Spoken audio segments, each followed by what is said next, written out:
Hi friends, నేను మీ జ్ఞానేశ్వర్. ఈ వీడియోలో మనము 14th వీక్ నామినేషన్లో ఉన్నటువంటి 6 కంటెస్టెంట్లో ఎవరు ఎలిమినేషన్ కాబోతున్నారు.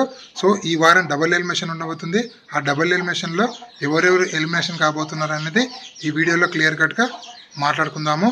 నామినేషన్లో తనుజ, ఇమాన్యుయల్, డెమాన్ పవన్, భరణి, సంజన, సుమన్ శెట్టి టోటల్గా 6 కంటెస్టెంట్లు ఉన్నారు. మనం ఫస్ట్ నుంచి చెప్తున్నాము ఆ 4 కంటెస్టెంట్లు డేంజర్ జోన్లో ఉన్నారని. వాళ్ళు ఎవరో కాదు, డెమాన్ పవన్, సంజన, సుమన్ శెట్టి, బర్ని. వీళ్ళల్లో డబుల్ ఎలిమినేషన్ ఎవరు కాబోతున్నారంటే సాటర్డే ఎపిసోడ్లో సుమన్ గారు ఎలిమినేషన్ కాబోతున్నారు. అదేవిధంగా సండే ఎపిసోడ్లో బర్ని గారు ఎలిమినేషన్ కాబోతున్నారు. సో మిగిలిన కంటెస్టెంట్లో టాప్ 5 బిగ్ బాస్ హౌస్లో ఉండబోతున్నారు. కళ్యాణ్ పడాల, తనుజ, ఇమాన్యుయల్, డెమాన్ పవన్, సంజన వీళ్ళు టాప్ 5. నామినేషన్లో ఉన్నటువంటి 6 కంటెస్టెంట్లు ఇద్దరు ఎలిమినేషన్ అయ్యారు. సో బిగ్ బాస్ హౌస్లో మిగిలింది 5 కంటెస్టెంట్లు. వీళ్ళలో బిగ్ బాస్ 9 టైటిల్ విన్నరు కళ్యాణ్ పడాల అవుతాడా, తనుజ్ అవుతుందా, ఇమాన్యుయల్ అవుతారా?